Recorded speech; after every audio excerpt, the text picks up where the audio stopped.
Hədisdə var ki, bəzi günahlar var. Namazla, orucla, həcclə, ümrə ilə paklanmır, təmizlənmir. Bəs necə təmizlənir? Buyurur ki, bəzi günahlar var ki, onlar yalnız halal zəhmət üçün çəkilən, halal ruzu üçün çəkilən zəhmətlə təmizlənir. Halal ruzu üçün zəhmət çəkir bir adam.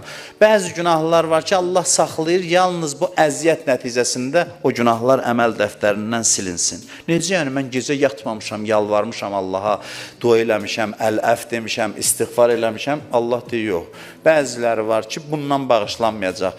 Bəzi yerlər var ki, gərək bəzi günahlar var ki, onun təsiri yalnız halal zəhmət üçün aldığından tər axsın, zəhmət çəkəsən, halal ruzu üçün. Elə belə yox. O zəhmət gərək yusun aparsın bu günahları. Məsələn, hədislərdə var, bəzi günahlar var, xəstəliklə təmizlənir. Ona görə Allah bəzən xəstəliyi də yollayır bizə. İndi onun təbii səbəbləri öz yerində, amma Allah xəstəliklə də öz işini görür, mənəvi təmizlənmə işini görür.